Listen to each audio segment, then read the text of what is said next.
What's up, DC Nation? Welcome back to another video on the Joker War. Now guys, today we're checking out Batman number 97, and the cover actually looks really cool, guys. You see Batman, Joker, and you see that Joker is really infecting him with this toxin, right? The toxin that Punchline made. Now, coming up to these, this is actually part 3 of the whole story arc, but in part 1 and 2, what we saw is Joker took over Gotham City, he took all of Batman's money, but pretty much Punchline and the Underbroker are really running things, right? More actually Punchline. And what we saw, guys, was that Batman, he was actually almost driven crazy because he tried to actually do like an assault on Wayne Enterprise and save Lucius Fox, do all these different stuff and take down the Joker and Punchline. But what happened was he fought against Punchline, and Punchline then poisoned him with this different type of toxin. It was like venom, Joker toxin, laughing gas, all combined into one toxin. So then at that moment, he started seeing hallucinations. One big example of that was seeing like Alfred's whole neck get snapped and him laughing like the Joker, or like Martha and Thomas Wayne getting their neck snapped and laughing like the Joker. It was some creepy stuff, guys. But still, he's starting to see hallucinations. He's hearing Alfred in his ear, even though Alfred's dead.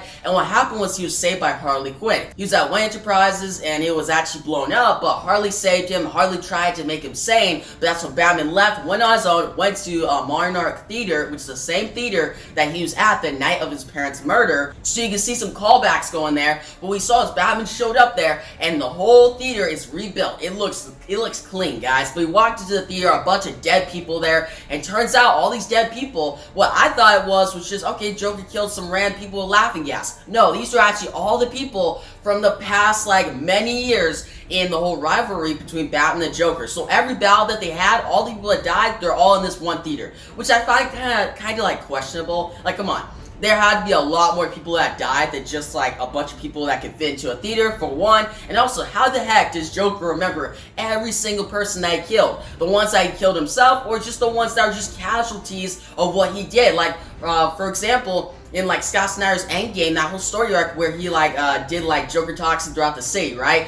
And a lot of people died out of that, right? But you don't think I couldn't see Joker seeing every single casualty and him writing down on a list. Okay, this guy died, and then it comes to this whole Joker war, and all of a sudden he's like, you know what? Let's get all those people, dig them up, and put them into the theater. I'm like, okay, it's a cool idea. It's a cool concept. Like, show all Batman's failures and how these failures fight off against him. Because as we saw last issue, Joker actually then says to Batman, get ready, because all these dead people rose. And they actually like Joker talks on them, they start attacking Batman, and that's where we're heading to this issue. But still, it's a cool concept, but it just doesn't really go with the Joker character. Like, how the heck would Joker remember this? And why would Joker even care? Like, I don't see Batman remembering this. Like, Batman maybe, because he really tries to keep track of... Actually, Batman would remember every single person that died.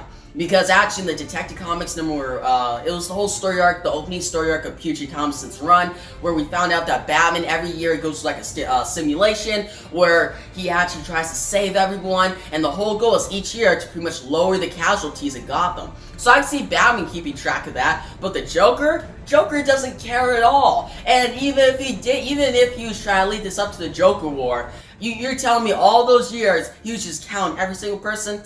No, I can't see that happening. You guys, some of your thoughts on that down below. Do you think, yeah, Joker would actually count every single person he killed, even the people he didn't know he killed? Or do you think, nah, I don't think that's in the Joker's character, I don't even think that's possible, and yeah, it's a cool concept, but it doesn't really work. But guys, with that little rant out of the way, that's really my only problem right now. I'm actually really loving this story, but going into this issue, what we first see is actually Punchline, and she asks, is this everything? Is this every canister that I've asked for? And she's actually at the Tri-Corner Yards, which is like pretty much like a shipment place, and we see the Underbroker. He's like, yes, I checked the manifest personally, they're all ours, totally legitimate. And that's when Punchline's like, it's only been a day, and that's when Underbroker's like, we outbid the supply ships en route to other nearby ports. In one case, I made the call to buy the shipment outright, and Punchline's like, I love being rich. Which, yeah, I would love being rich too. Like, come on. That quick, you could just buy the whole shipment. It just shows how much money Joker, Underbroker, and Punchline have, right? But these different clowns are loading these shipments, right? And Punchline's like, boys, when these are loaded up, you're going to be making the trip directly to Ace Chemicals. She's like, the boss wants the new formula of cooking by the end of the day. And that's when the clown's like, is this it? No security? And that's when Punchline's like, you're the security. And that's when the Clown's like, I just mean the guys have been talking. We gotta pass through the Narrows to get to Ace. Clowns don't do so well through Narrows. They've been dying. And that's when Punchline jumps through. She's like, talk faster.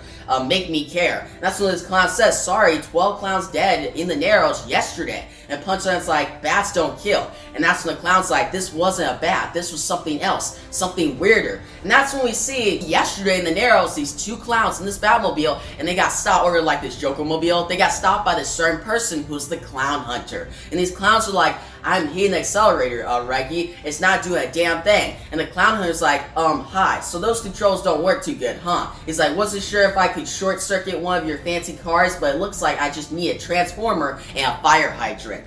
And that's when the clown's like, this used to be a Batmobile. You're not breaking in, kid. That's when the clown hunter is like, oh, I don't really care to break in. Gonna be hot, hot, hot in there. These people say it's gonna be burning up in there. And then he says, I got this, my anti-clown toxin here. I buy it down at the gas station. And then they see gasoline. And the clown's like, is this gasoline? And like, oh crap. And that's when we see that this whole thing blows up, guys. This whole entire thing just blows up. And we see fire, these clowns just die inside, and the clown hunter says, I'm clown hunter, sorry, that sucks for you, I know. And that's what Punchline's like, if you're scared of the Narrows, go around the Narrows, but I want you to keep this in mind.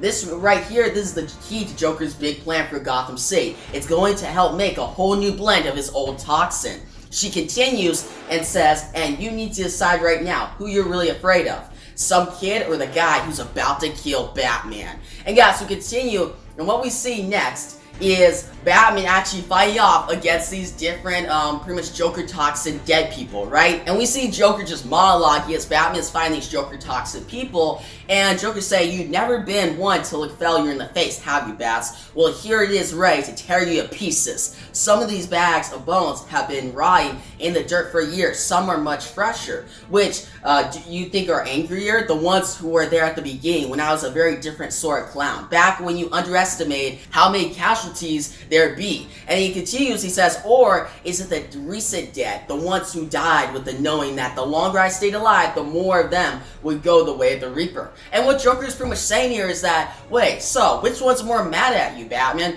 The ones that died when you underestimated me, or the ones that died when you know you had to kill me? Batman always has this no-kill rule, and he never kills the Joker. But it causes more people to die at the Joker's hands. So it's a dilemma, right? But what we see is these Joker toxic people start attacking Batman, and Joker continues. He's like, I guess it doesn't matter. They're all angry. They're all disappointed. They all want you dead. And he says to Batman, and he's like, now, me, I think they're a little impatient, if I was being honest. I think it'd be better if things go according to my plan. Killing you is easy. It won't hurt you enough. But making everyone in Gotham City relive your childhood trauma, that would be the best. And he starts laughing. He's like, picture it, Bats. They're all going to come to watch my special cut of Zorro. They won't be able to stop themselves. I'm offering too much money.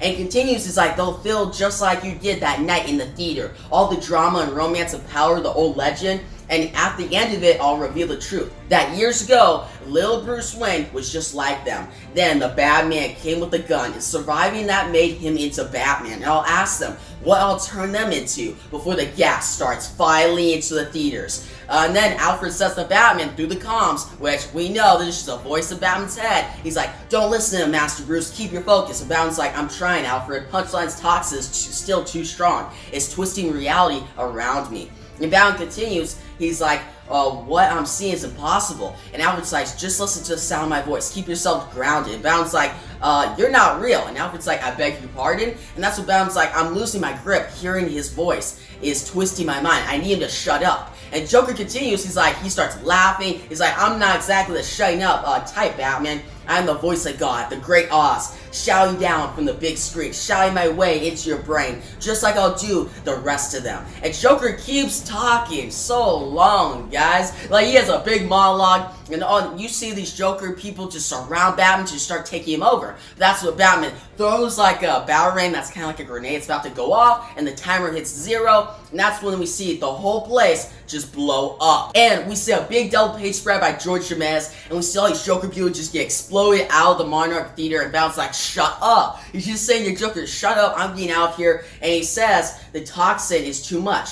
I can't keep going through looking through my eyes. So what Batman does is he pretty much blindfolds himself. He makes himself blind, so now he's blind as a bat, fighting off against all these Joker toxic people. And that's when we see he gets out, he's like, a good bat knows how to fight blind. And he looks dope, guys. He looks really cool. And you see this awesome scene, and Batman just starts punching them back and forth. He starts beating them to the ground. Alfred's like, sir, they're relentless. You can't survive this for long. And that's when we see Batman, and he's like, I don't need to. I just need to move to the center of the battlefield. Enough so, these nanobot monstrosities are in the range of the portable imp. And that's when Alfred's like, but sir, they'll short-circuit your radio. You'll lose me. And Batman's like, I know, Alfred, but there's no choice. And then we see this big sonic wave go out and take all these this whole Joker army down. And Batman's like, okay, stay on your feet. I gotta get to safety. Now, guys, I'm just gonna say, this part was so awesome, alright? George Dumet's art looked amazing. The whole part when Batman goes out, blindfolds himself, that's just classic Batman. That's just what he would do. And it's just so cool seeing a blindfolded Batman take down this whole Joker army. I did think that the monologue by the Joker was a little long-winded, like, come on, that was a little slog to read, but it had a good finish with Batman saying, shut up. I was like, man, Batman, you're taking the words right out of my mouth. Like, really, I was about to say, Joker, can you just shut up? Like, come on, you're talking way too much. But Batman's pretty much shut him up, took down this Joker army, and now he's going out to do different things. Now, we shift in the story to Joker at the top of Wayne Enterprises at this pool. And we see Punchline come out to the pool, and Joker's like, you know, I never thought I'd have a taste for the finer things. I was a dirty little street clown. If I saw an unturned nose, I just wanted to stick a knife in. But the highlight grows on you like some kind of horrible golden fungus. And Joker says, it's beautiful, isn't it, Punchline? He's like, from up here, the people look like little fleas swarming over the rotting carcass of Gotham. Or here it gas them out. And Punchline says, but Batman's still out there. And that's what Joker says. He's like, this is how it goes, my sweet. I make my move, he makes his. It happens in turns. He's too hopped up on that delightful toxin of yours to make a play right now. Now we get a quiet beat where we can savor the anarchy in the streets. And he's like smiling, right? He's happy about it. And Punchline's like, I'm not sure what there is to savor. There's something happening in the Narrow. Some teenager keeps killing our clowns. One of our men burned half to death. Told me and the kid's calling himself the Clown Hunter. He just took out one of our trucks en route to Ace Chemical. And Joker's like, wow, that's just wonderful. And Punchline's like, wonderful? She's confused, right? And that's what Joker's like, the vigilantes of Gotham, they don't kill all his little bats and birds. That's one of the rules of the city. Whenever one of the little ones gets a stupid idea to put on masks, they follow his rules, his symbol. He continues, and he's like, this beautiful, horrible kid knows that the rule book has been thrown out. And Punchline's so you want to just let him keep killing our people? And Joker's like, no, send some of our heavy hitters to crucify him on the streets to let the city know we won't tolerate that kind of thing. But it's a good sign. And then I think it's time to douse my former flame. Which he's talking about Harley Quinn, right? And Punchline's like, it's about time. And Joker's like, if you're out to kill Harley Quinn, there's only one way to get out under her skin. It's straight to the heart. And guys, I like to see it because one, Joker is saying that with pretty much Joker taking over the streets, with all these clowns taking over, he's saying that there's no more bats, there's no more birds. The whole rulebook of no killing has been thrown out the door, and that's where the Clown Hunter comes in play. Pretty much these citizens turning into anarchists. Well, not anarchists, but people who have to kill to take down this anarchy. So it's shifting the whole play in Gotham City. But also, this ignites the whole rivalry between Harley Quinn and Punchline once again. Now, we see Harley Quinn, and she's actually in this one forest, right? And you see her, and she's actually above Batman. Batman wakes up, he's like, Ace, is that you? And it's like pretty much a broken Ace. Like, it doesn't look like Ace the Bat Hound at all, but it's just Harley pretty much like puppeteering, right? And she says, sorry, Bats, we gotta stop being like this. People will say we're in love. And Batman's like, where the hell did you take me, Harley? And Harley's like, Eden. That's what Pammy called it. And that's a poison ivy, honestly. But we see Batman, he's like, is this in Gotham? And Harley's like, oh, come on, Bats. You know a lot about the city, but you don't know everything. There are lots of weird, wild little corners where us loonies go in between our big crimes. She's like, she built this paradise for me in a cave system under the park after a rough time with Mr. J. And what actually happened with this was that Harley, she had a rough time, she was poisoned by Mr. J, and she would go here so Poison Ivy can help her out and pretty much set her mind straight. Like, no, that guy does not care for you. You know the whole thing when Poison Ivy helps out Harley Quinn and tells her, oh, Mr. J is not the right guy. They spend time together, but then Harley goes back to Joker. This is just like one of the main places that Harley would go to pretty much get like therapy in a way. To like pretty much push away the Joker and be a Poison Ivy. Now, that's what she explains, and she then gives this cup to Batman, and she tells Batman, and she's like, I want you to drink this. And Batman's like, what is it? And she's like, it'll negate the effects of the poison that's making you go nuts and fight people blindfolded while you talk to people who aren't there. She's like, flush all those bad chemicals out of your system. And she's like, trust me, I'm a doctor. And I really like that quote. That's actually really cool. But we see, guys, Batman's like, Harley, and Harley's like, look, Bats, there's something different about all this. This isn't about the Joker. He usually makes an attack, like his priorities have shifted. And she's like, the math of it all is sideways, and you're the only one who can crack it. Like, Batman's the only one who can take down the Joker. But right now, he's crazy. He has to get his mind straight. And that's when Batman drinks the thing, and he's like, Harley, what's happening? And that's when Harley tells Batman, and she's like, nice, that means it's working. Now, you'll be out for a little while. And Batman's like, out for a while? She's like, yeah, you're going to trip balls first, but I'll flush the rest of the nasty out of your system. See you in a bit. And Batman falls through this tunnel, like this whole like cave, right? He falls down. He's like, this isn't real. This isn't real. It's going even more crazy.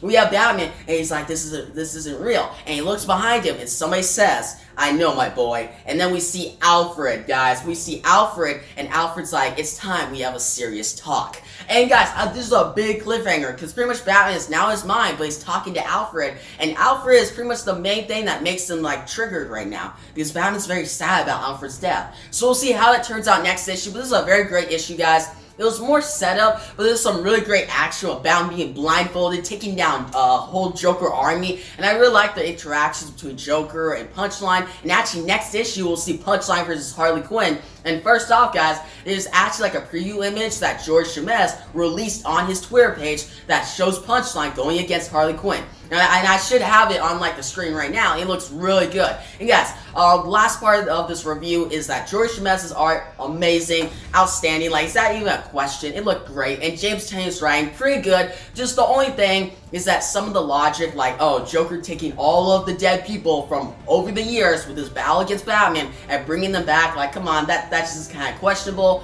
But at certain times, the dialogue can be a little wordy, especially like Joker just like going this big monologue in the theater. But still, it's a really great issue. I'm going to give it a 9 out of 10. I liked it. It was really great. And really the thing that, like, the story is really interesting, but the art is even better. But guys, in the comment section below, tell me about this issue. Did you love it? Did you hate it? What do you think about the Joker War right now? What do you think about the Clown Hunter? What do you think about Harley Quinn? And what are your theories for next issue? If you guys like the video, give it a big thumbs up. You show me subscribe to my next Joker War video. I actually have a Joker War playlist that I'll link down below, so you guys see all my other videos, like the Nightwing one, the Batgirl one, the Detective Comics one, and of course the previous chapters in this main storyline. But yeah, guys, thanks for watching, and peace out.